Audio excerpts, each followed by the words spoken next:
I know that we all face this campaign of hatred that is being waged against the world's only Jewish state. And it's very loud and relentless and sometimes feels like it's ever present. But as I go around the country, speaking with groups such as yours, what I'm reminded of is that not only do we have right on our side, we also have thousands of activists. And so I think what I'm trying to say to you is, I'm not sure I need to, seeing the size of this audience tonight, but you're not alone and you shouldn't feel alone.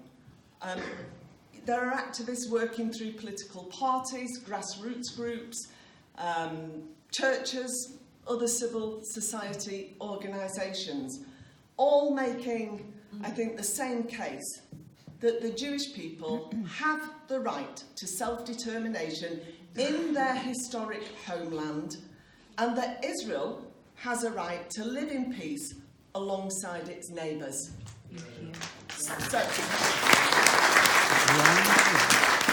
So thank you again for your efforts, and I say that knowing what you do each week, and we need to do so much more of this up and down the country, getting out there and standing up to those who would give a very different point of view.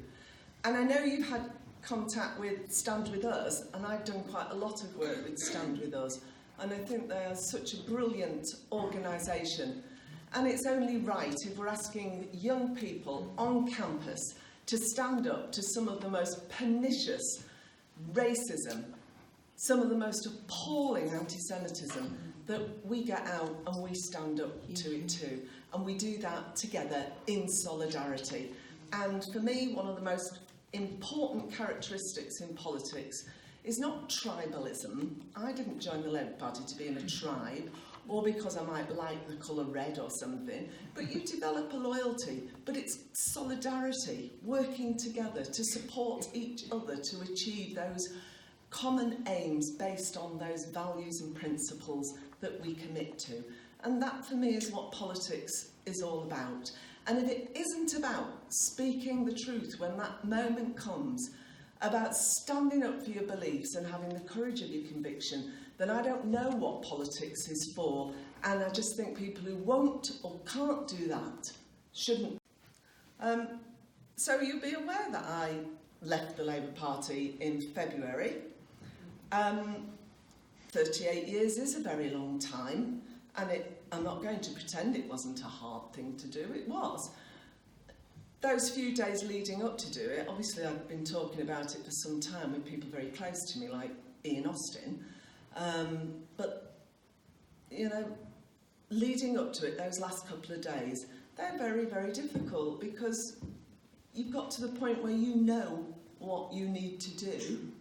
Whatever anybody else is going to do, you answer to your own conscience, you live with your own conscience, nobody else's. The fact that nobody else was going to leave for the reasons I was leaving, other than Luciana, and then a few days later Ian, it's neither here nor there. And when it comes to that crunch point, when you've made those commitments to a community and others of the same values, then you know when the moments come. And I'm kind of relieved that I was able to do the right thing at that point, because you don't really know if you're going to... It's not courage like, you know, people in physical combat or something. It's not that kind of courage where you do something even though you're very scared. But I think we do need to have moral courage, and the courage to live by what we said we believe in. So it was kind of a relief once I had done it.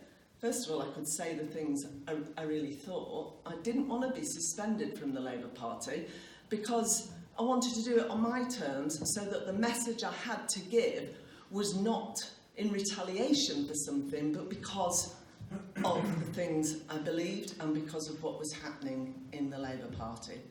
So strange as it seems, it is actually a relief at the point when you've made the move, and I don't think I'll ever regret it. I do have people say to me, you've probably sacrificed your political career. Well, I could work that out before I did it, you know. I knew exactly what I was doing, and I don't have any regrets. I feel much better. I can look myself in the mirror, and I can look people in the eye who I gave commitments to about standing shoulder to shoulder with them, and I can say for sure that I really do have a commitment to the values I've espoused for over 40 years, and that is a huge relief. So I'd recommend it to anybody and to all other MPs. Though I wouldn't put them on the spot, it's up to them. Nobody pushed or forced me or took away my choice or made me feel I had to do something. I made that decision. I've always been immensely proud of the things that we achieved as Labour in government under Tony Blair and Gordon Brown. And nothing that has happened since takes away that pride. I returned to Parliament in 2015. I lost my seat in 2010. It was a difficult boundary review. The trend was against us. Gordon wasn't doing well in the polls. But still and all, you know, we were hoping we might just do it, but we didn't. It is a lot easier to win than lose, I can tell you that. It feels a lot nicer. But we lost, and we only lost narrowly, and we fought very hard to get the seat back. And I say we because almost everything you achieve or do in politics, you do as a team. Often there's a figurehead or a leader, obviously, a leader of a team or a leader, you know, a chair of a select committee, a minister, a prime minister, but none of them can achieve anything without that solidarity I was talking about. Someone told me that a leader without followers is just a man going for a walk. So I think that's very true. I think that's true. So I returned to politics, to Parliament in 2015. I was expecting kind of spell in opposition, that we'd all roll up our sleeves and we'd help Labour to recover from that defeat and help to get us into a position where we could win back people's trust and confidence and return to government so that we could tackle their priorities. And then Jeremy Corbyn was elected leader of the Labour Party, which was an unbelievable event at the time, but I'm not sure we realised just how cataclysmic this was going to be. And it is still shocking how fast this change in the Labour Party came about. For more than 3 years, alongside many, many decent colleagues, I worked with them to save the Labour Party from the inside. And I can say it's a party I loved. I loved it for what it wanted to do. I think it has been the most important movement for social change and social reform and social justice that this country has ever seen. I think it achieved so much throughout its life. If we go back to 1906, you could go a bit further back, I think, in Scotland, couldn't you? Yeah. We'll settle on 1906 for now. It's not my fault the Scots got there before us. Yeah. And I think it's an absolute tragedy what's happened to it, because those values are so important, and never has the need been greater for progressive policies and based on fairness and decency and respect for each other and social justice. Never has that need been greater. And we find ourselves in the midst of this national crisis of Brexit and what that might deliver to people of these nations. So, at the end of the day, I concluded that my values hadn't changed. I hadn't left the Labour Party, it left me. Labour was once a friend to Israel and a home to many British Jews. It was now institutionally anti-Semitic and led by a man who has made it that way. It's like a virus, like an infection.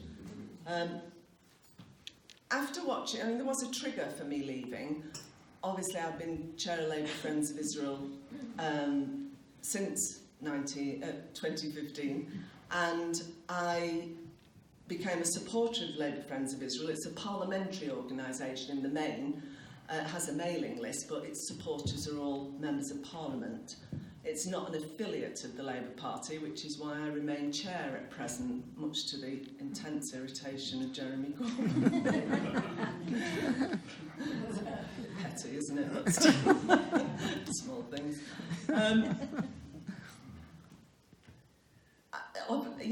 I had been a supporter since '97. I became chair in 2015, and the trigger was Luciana saying institutional anti-Semitism. I thought it was something, a huge step away from where we'd been. And I knew what she said was true. And although I didn't leave with the Change UK people, I saw no reason not to join them a day or so later. It's much easier to be in a team in Parliament. It's very hard to do terribly much as one single on your own independent. But that wasn't why I left. And the moment when I was deciding to leave, I decided to do as much media as I could, to be as public as I could, because I really left to stop Jeremy Corbyn ever getting into number 10. It was that important to me. It's that serious a threat, I think. And I think that week, I think history will look back, and that week will be the beginning of the end for him, whenever it comes. And hopefully it'll be more than that, that it'll break this cult that exists around him. And however much the next leader might not be great, as long as it's not John McDonnell, we'll be moving forward slightly.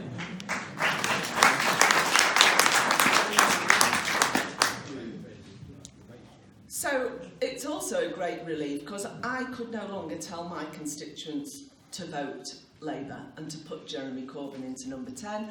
And as long as I was a Labour MP, I couldn't say it, and I was giving them a message that I didn't believe in, that in fact I thought was detrimental to them. I use the term institutional anti-Semitism advisedly and very deliberately. There's no question hundreds of Jewish party members up and down the country have suffered the same or similar fate to Luciana. And they've witnessed fellow members openly deploy vile anti-Semitic tropes and express a repugnant hatred of Israel.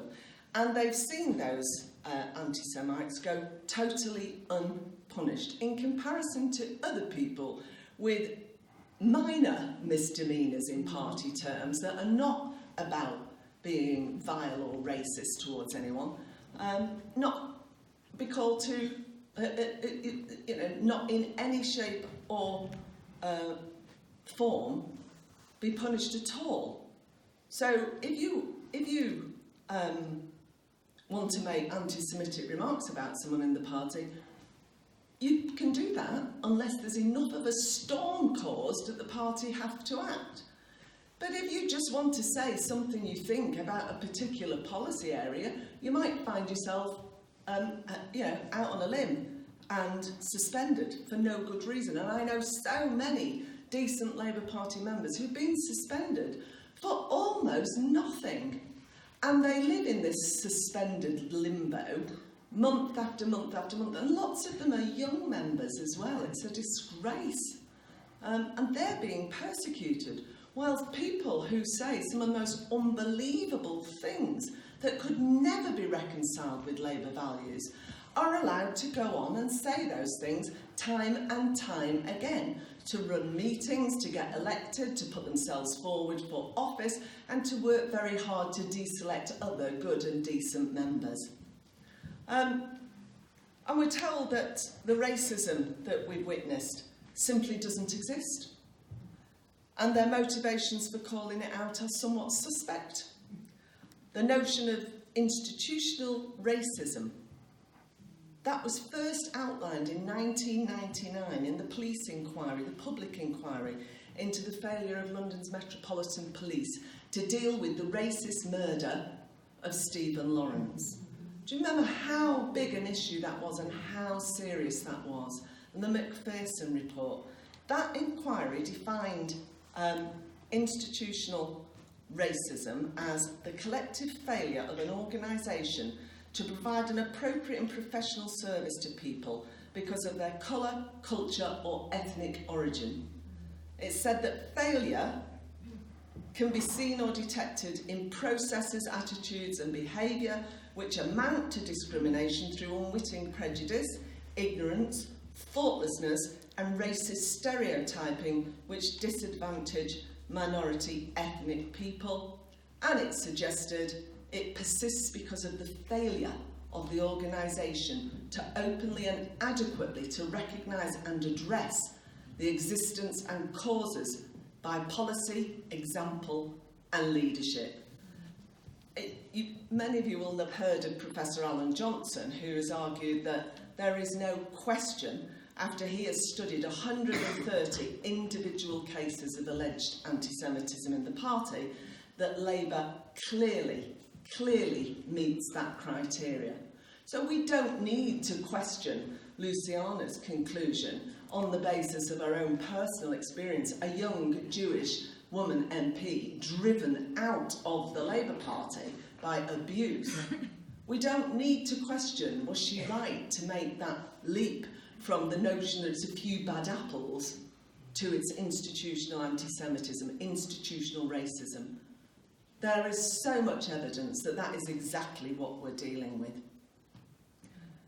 It is particularly cruel irony, I think, that the Equality and Human Rights Commission, a body established under Gordon Brown, which epitomised Labour's commitment to equality, is now investigating the party. The only other party subject to such an investigation is the fascist BNP.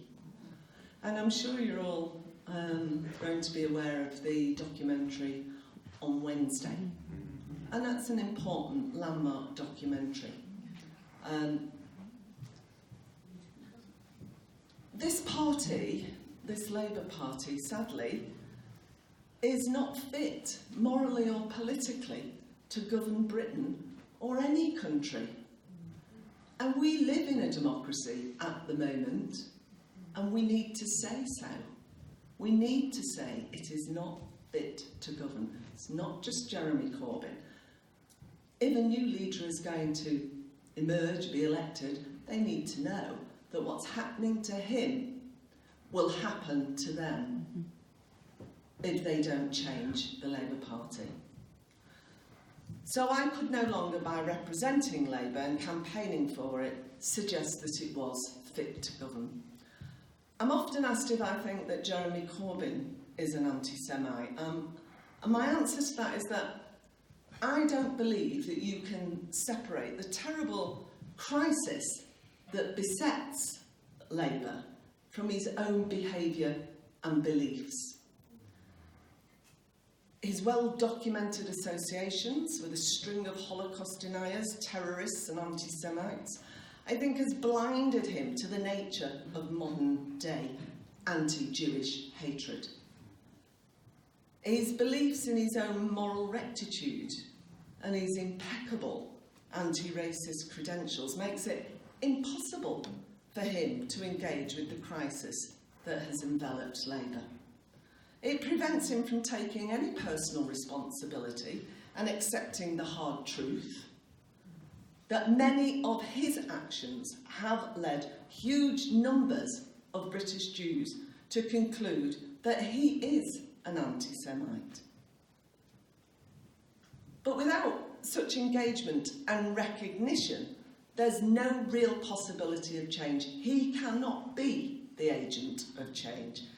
Instead, on each occasion when his actions have been questioned, Corbyn has reacted with a combination of denial, anger, self-justification. He truly believes that in all of this, that he is the real victim. And it does seem amazing when you've got the chance to speak with him. God help you. He does really think that's the case. He is the victim. He is outraged that this label should be attached to him. the very label I was very determined to attach to him on the day I resigned. I did a newspaper interview at 5 o'clock the afternoon before with Henry Zeffman from The Times. And he promised not to release it till 10 o'clock that night when the paper goes up online, to give me a chance to change my mind if I wanted to. They were terrible 5 hours. I wished I'd never took that opportunity. You just put it up. I didn't want him to go sooner because I didn't want to do Newsnight, because I wanted to start the day with the Today programme, because that sets the political agenda, really, the news agenda for the day. So I knew exactly what I was doing. I knew I'd suddenly arrived and I was important because they sent me a radio car so I could talk with really good sound quality to Martha Kearney. I mean, even when I was a minister, I never got a radio car. Just get yourself down there, oh, we're not interested. Oh, right.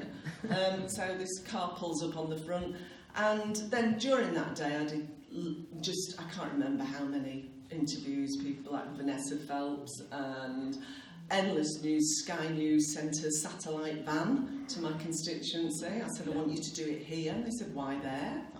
Why here? Because this is where I'm the MP, and I want to say, in the Labour Party now, we are forced to consider this terrible agenda day in, day out, and stand up to what he's doing to the Labour Party, when really, here's my hospital behind us that's had its A&E closed. This is what we should be able to be concentrating on.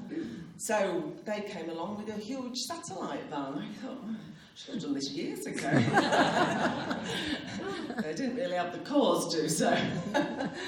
But I spent the whole day absolutely supergluing that label to his head. And I know that sounds mean and nasty, but, you know, sometimes it's going to take this kind of action to really expose what is going on. And I don't feel bad about it, and I don't think he can take away that label now, because a few days later, Ian Austin came out and did the same thing. And I'm so pleased he did. And I know he is. Neither one of us has ever regretted it. And he knew what he was doing, and we talked about it. And we both knew that somebody has to draw back that veil and say, this is who he is. And both Ian and I would have been considered very committed Labour Party members. I suppose what people did describe as tribal. So I think it was a shock that we walked and that we said what we said. And I think it has exposed these politics. And I do believe that in the future, when the history is written, that is the beginning of the end that week. Not just Ian and I, Luciana and the others, all the others who left that week, Labour and Conservative, were really brave in saying this isn't what politics should be about. Either the way Brexit's being handled, the extremism in both the parties, the fact that that's what the politicians are looking at all the time, and the people in the middle can go hang. Everybody, I think, knew the truth of what was said that week. And whatever happens to our parties, whatever happens to us, whether we ever get re-elected or don't, I feel that we did the right thing, that it was the best thing to do, and it helped to shift those tectonic plates. We changed the political weather. We haven't yet changed the landscape, but you've got to make a start. And even though you don't know what impact it's going to have and whether it is going to be worthwhile, you know when it has to be done. And you don't always get the luxury of acting knowing what the outcome will be. Sometimes you've just got to take that risk because it's the right thing to do. And I pay tribute to every one of those MPs who did that week, even if it wasn't all for the same reasons that some of us did it. It was the right thing to do, and it said there's something rotten here, and there is. I hope that, you know, and that kind of cult-like behaviour towards Corbyn from his supporters, I hope that we've started to put the end to that. During that week when we left, they dropped 6 points in the poll. Tom Watson made his move to form Future Britain to really try and fight it from the inside, and I pay tribute to that. I support that. So that's the right thing to do. There was a significant shift that week. Chris Williamson was suspended. He wasn't going to be till that happened.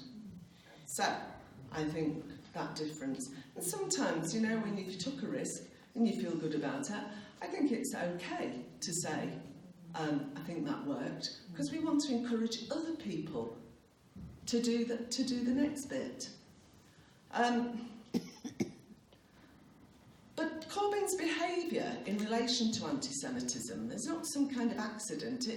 It is a matter of political calculation.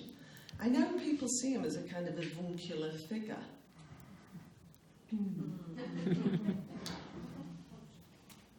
He has seen how he has managed to weather political storms, which would surely have caused those with more shame and greater self-awareness to have tendered their resignations. We are in unbelievable times, the things he gets away with. Over the past year alone, he's survived the revelation that he praised a grotesque anti-Semitic mural that depicted vile caricatures of Jews playing a Monopoly-like game on the backs of the poor. He callously brushed aside the hurt and pain caused to the victims' families when it was discovered that he had laid wreaths at the graves of those who masterminded the brutal torture and murder of 11 Israeli athletes at the 1972 Munich Olympics. And we need to remind ourselves of these things because they are shocking in the extreme that the leader of the Labour Party, the first line of defence against this kind of thing, should be the very perpetrator of it. And he arrogantly ignored the outcry when he was shown to have praised the fascinating and electrifying, his words of Hamas terrorists who had recently been freed from prison. Men who, among many other heinous crimes, had murdered Israeli teenagers queuing outside a nightclub, young people out with their friends in a pizzeria, and Holocaust survivors enjoying a Passover Seder. And as these examples illustrate, this isn't simply about Corbyn's personality or the protection his political supporters provide him. It's also about the anti-Zionist beliefs, shaped by and intertwined with an anti-Western, perverted form of post-colonial far-left politics, which are absolutely central to his world view. Corbyn used to be more overt about these beliefs throughout the 1980s. He sponsored and supported the Labour movement campaign for Palestine. That pledged to oppose manifestations of Zionism and eradicate Zionism from the Labour Party. But Corbyn's continuing rock-solid commitment to anti-Zionism was totally evident in his behaviour last summer, despite the outcry over Labour's refusal to adopt the International Holocaust Alliance Remembrance definition of anti-Semitism, despite the united pleas of the Jewish community and unprecedented calls for action by rabbis from across the communal divide, and despite the revelations about his own past actions, which I outlined, Corbyn had but one overriding priority: to push for the right of anti-Semites in the Labour Party to be allowed to describe Israel as a racist endeavour. This is not some peculiar, offensive but marginal action. Its ideological lineage, I believe, can be traced back to the notorious vote 4 decades ago when an unholy alliance of the Soviet bloc, and remember Corbyn's connection to the Soviet bloc and his support for them, and Arab states had the United Nations label Zionism a form of racism and racial discrimination. Dave Rich, the author of a think an acclaimed study of the left's Jewish problem has argued this was the most important moment in the history of post-war left-wing anti-Zionism. The pernicious legacy of that has lasted for years. It provides anti-Zionists with a confidence and a platform and a supposed moral legitimacy for casting the Jewish people's right to self-determination as a somehow uniquely wrong, and evil. The anti-Israel activism we see today has its roots in that vote, I believe, and that effort to equate Zionism with racism. That is started, underpinned, and perpetuated by that vote. It's no surprise, therefore, that even at moments of acute political pressure, Corbyn was determined to continue to propagate this vicious lie. In the face of such an attitude, it's not at all credible to believe that Corbyn can ever rid the Labour Party of the scourge of anti-Zionist anti-Semitism. In the final analysis, such a conviction on the part of the leader and his closest allies will always outweigh empty platitudes about fighting anti-Semitism and promises to change rules and processes to do so. And that's why people like Luciana talked about institutional anti-Semitism, why I acted in solidarity with her, and why Ian Austin did the same.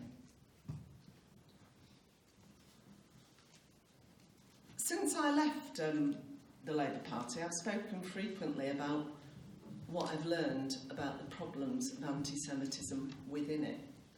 And I believe there are 5 principal lessons to be learned. And the first is this: it is so important to confront every instance of anti-Semitism and confront it from the very beginning. Once that virus begins to take, it will spread with remarkable speed and ease if it's not challenged and stopped. I said earlier, we are shocked at the speed with which this took hold of the Labour Party. And for far too long, many people assured themselves that this was just a few bad apples. You did hear that phrase. People said this, and people were willing to stand up at the PLP and say, we're getting all this out of perspective. And of course, you've heard what Chris Williamson said. So by the time the party has become institutionally anti-Semitic, as Labour has, the task of rooting out the Jew haters is near impossible. The second lesson, I think, it's just vital to understand that a far-left leadership cannot be engaged with in the manner that one normally deals with those in politics with whom we disagree. The far left's manner of operating is secretive, it's closed, it's obsessive, it's obsessed with purity, it's focused on rooting out perceived internal enemies. This means that any engagement is highly unlikely to produce substantive results and could indeed be exploited and manipulated for purposes that would be very detrimental to our cause. It can be made to look like you're giving them cover, that they're really trying to do something about this problem, and it's not as bad as you might think, else why would decent people who are not anti-Zionists, why would we be engaging with them? So you have to be very, very careful about that engagement. My third lesson is it's crucial to develop a clear critique with red lines that you're not willing to compromise on. I freely admit I crossed more red lines than I ever thought I would, till I got to that trigger point and could cross no more. And I think that's true of a lot of Labour MPs. I think they're horrified that they're still in the party. I know they feel very strongly about it, and I know they're very upset about it. And I hope that working together in solidarity, their actions can make a difference as well. There are too many moderates in the Labour Party who tackled the problem, they kind of rested their critique on a view that, on a view about Corbynism's political viability. And of course that went out of the window in 2017. That no longer could be said. I look back now and I hope that was peak Corbynism, but it wasn't the right critique at the time. That critique collapsed. You need to know what your red lines are, and we need to work together more in Parliament to make that decision about what those red lines are and why. The fourth lesson I've learnt is it's necessary that we recognise that the issue of anti-Zionist anti-Semitism is one that really does pose challenges to those of us who are friends of Israel. There's too many people in the political world, let alone among the wider public, who simply don't understand the character of this problem. And while we're trying to explain, for instance, why, denying the Jewish people a right to self-determination, or drawing comparisons between the policies of Israel and the Nazis, while we're trying to explain how deeply anti-Semitic that is, our opposition have actually developed a simple but pernicious retort, and that is that we're just trying to shut down all criticism of Israel. We urgently need to think again, I believe, about how to better convey our case and explain the nature of modern anti-Semitism, because I don't think we've really got that message through. And I believe that we need a massive campaign of public education in order to achieve that. Professor Vernon Bogdanor has outlined a case that is both compelling and could form the basis of such a campaign. And it begins with showing how anti-Semitism began to mutate in the late 20th century. In the 19th century, anti-Semitism sought to deprive Jews of their civil rights. It then sought to deprive them of their liberty and their lives. This led inexorably to the tragedy of the Shoah. Modern anti-Semitism begins with the premise that Jews alone should be deprived of their right to self-determination. This leads inexorably to the destruction of the Jewish homeland, the safe haven that they built in the shadow of the Holocaust, the State of Israel. And Professor Bogdanor puts it, the oldest anti-Semitism insisted that Jews had no place in the national community. The new anti-Semitism insists that Israel has no place in the international community. So the effort to paint Israel as uniquely evil and a pariah state, and many of you, if you've been on that store, will have heard this from Palestinian Solidarity Campaign in particular, perpetuate these views. A pariah state, one to which all his actions show that Corbyn is committed to this view. The BDS movement is, of course, at the forefront of this effort, and while I do absolutely believe that BDS and anti-Semitism are inextricably linked, I also know that there are those who support it, particularly among the young, who do so out of a desire to do something, especially when the prospects of a viable peace process seem so remote. And that's why, finally, I believe we need to offer those who are genuinely concerned about the conflict between Israel and the Palestinians, we need to offer a cause for hope. We need to direct their energies and their enthusiasm into an agenda which brings Israelis and Palestinians together, not drives them apart. And that's why I'm a strong supporter of the campaign for an international fund for Israeli-Palestinian peace, which would invest in people-to-people projects. And it's why I'm delighted about the recent introduction of legislation in the US Congress. It has bipartisan backing to establish the Partnership Fund for Peace. It's a radical, ambitious, peace-building agenda. It can help foster conflict-ending values of trust, of reconciliation, of coexistence, whilst also providing creative and imaginative alternative to the destructive and dangerous ideology that underpins BDS. And I think it builds constituencies for peace. It's modelled on the International Fund for Ireland, which was started at the height of the Troubles in Ireland in the 1980s. And no one thought that could make a difference. It's raised over £700 million. Most of it now from private donations. It has an independent board. It helped to fund some of those women's organisations that were so important. It built resilience, and it built in this constituency for peace. Even now, when things are difficult in Ireland, the impact of that peace building is there to be resilient when things are still difficult in Northern Ireland, and not helped by Brexit, of course. I think there are, what's the future look like then? Well, there are many who can be described as well-intentioned,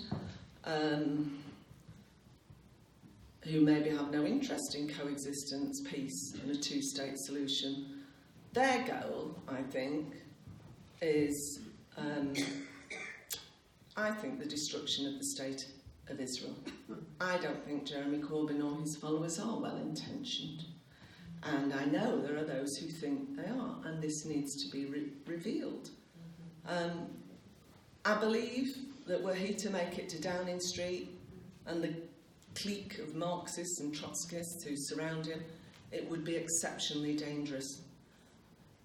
And this is part of why, although it sounds very awful, but the desire to stop him ever getting into number 10, I think they would threaten Britain's role in the Western Alliance, Britain's role as a proponent of liberal democratic values around the world.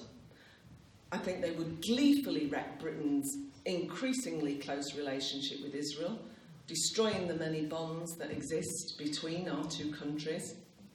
And yes, I think they would pose a clear and present danger to the Jewish community here in Britain, an existential threat, as Jonathan Goldstein, the head of the Jewish Leadership Council, has put it.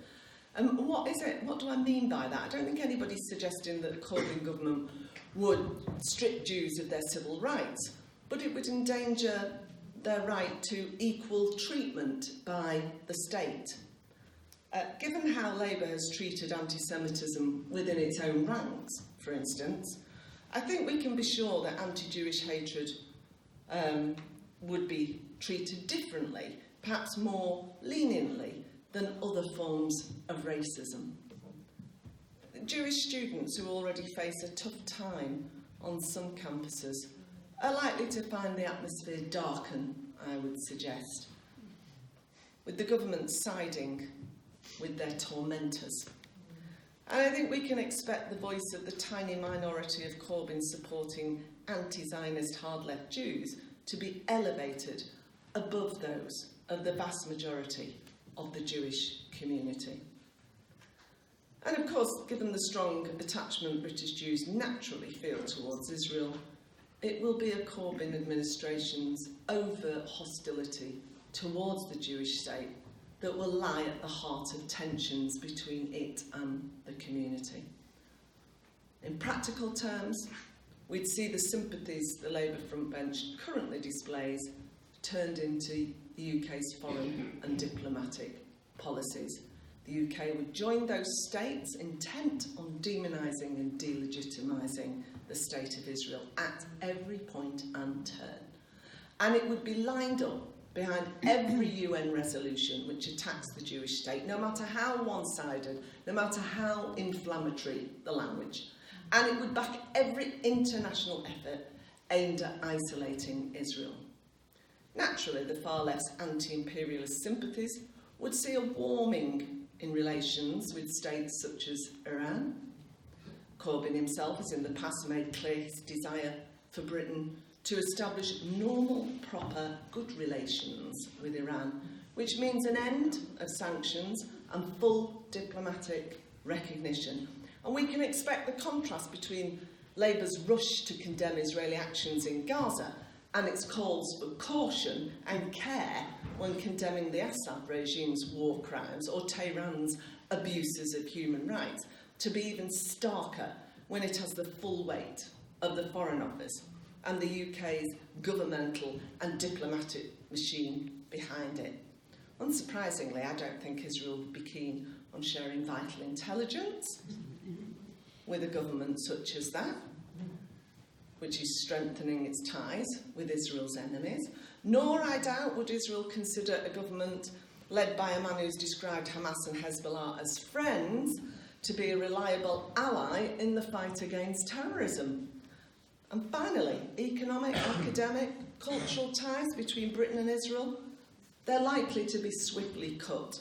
Our Corbyn government's sympathies will be with the BDS movement, even if that takes time for those sympathies to manifest themselves in terms of concrete actions. We can expect a chilling effect from the moment Corbyn walks into number 10. And what Israeli business would want to invest in Britain or partner with a British business that is led by Corbyn? Which Israeli student or academic will choose to study or teach in the UK when they could go to friendlier nations overseas? And why would Israel theatre troupes, dance companies or sports teams tour Britain when they can be sure that the authorities they cannot be sure that they would be adequately protected against the inevitable protests? But I think we need to recognise that why do we need a massive public education campaign, and how can that happen? Well, it starts with what you are doing. It starts with each one of us. But I think it's really important that we recognise that this isn't just about the Jews. The chief rabbi, Rabbi Merbis, said to me, anti-Semitism isn't just a problem for the Jews. But we need to explain why anti-Semitism is a threat to us all, Jew and non-Jew alike. There's an excellent new study of anti-Semitism by Rabbi Julia Neuberger, and this captures this point very well indeed. And she talks of the paranoid conspiracy theories and the tropes which accompany them, which infuse anti-Semitism. And she notes how these are now beginning to be seen and heard among individuals who hitherto didn't have an anti-Semitic bone in their body. But she's right, she's not talking about Corbyn there, she's talking well beyond that. And she concludes with these words: this stuff spreads, that's why it matters.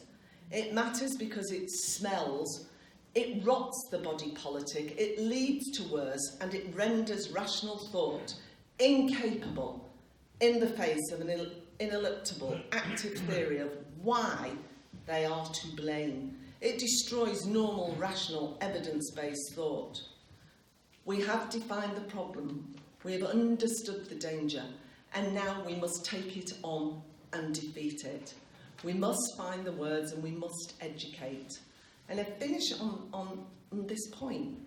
We could not understand for a very long time why there wasn't more cut-through about what was happening in the Labour Party, why there wasn't more cut-through.